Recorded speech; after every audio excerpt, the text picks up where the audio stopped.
जय श्री कृष्ण में प्रियांशु। आज हम 84 वैष्णवों की वार्ता से दो स्त्री पुरुष जो कि सिंहनंद में रहते थे उनके परिचय का सेकंड पार्ट सुनेंगे।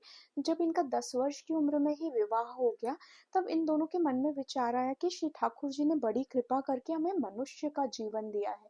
तब इनके मन तो ये बड़े ही तप से दोनों रहते थे।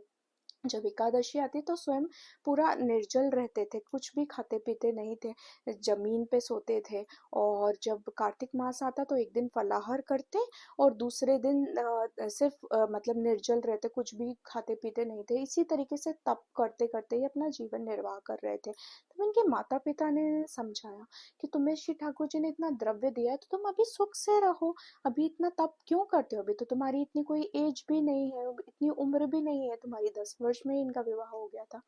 तब इनके माता पिता को इन्हीं ने समझा दिया कि जब हमको मनुष्य देह मिली है तब हमें श्री ठाकुर जी की प्राप्ति करने के लिए मिली है, और जो शरीर के सुख हैं या इंद्रियों के सुख हैं ये तो पशु पक्षी कुत्ते या अन्य जीव गधे ये सब भी लेते ही हैं।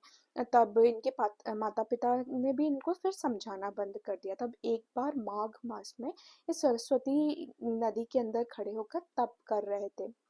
तब आपशी भी थानेश्वर में पधारे। तब आपशी ने देखा कि ये कोई महादुर्बल दो जीव सरस्वती नदी में, इतनी ठंड, माघ के मास में काफी ठंड होती है, इतनी ठंड में कुछ कर रहे हैं। तब एक वैष्णव जन से आपशी ने पूछा ये दोनों कौन हैं और इतनी ठंड में यहाँ पे सरस्वती नदी में क्या कर रहे हैं।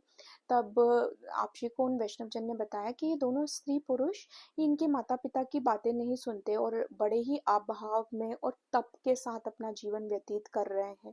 तब आपशी ने वैष्णव जन को बोला कि जाओ इन्हें बुलाकर लेके आओ, इनके मनोरथ सिद्ध करेंगे। तब ये आपशी ने इनको बुलाया और आपशी को देखकर इन्होंने दंडवत प्रणाम किया। फिर आपशी ने बोला तुम ऐसा तप क्यों कर रहे हो, ऐसे क्या मनोरथ है, ऐसा क्या फल चाहिए जिसके लिए तप कर रहे हो। तो आपशी से बोलते महाराज हम तप तो बड़ा छोटा सा कर रहे हैं, जो फल चाहिए वो तो बहुत बड़ा चाहिए। तब आपशी ने पूछा तो बताओ ऐसा क्या मनोरथ है, तुम्हारे मनोरथ हम सिद्ध करेंगे। तब ये आपशी को बताते हैं महाराज हम चाहते हैं कि हम इसी देह से श्री ठाकुर जी से बात करें, श्री ठाकुर जी को लाड़ लगाएं। तो ये सुनकर तो आपशी बड़े प्रसन्न हुए।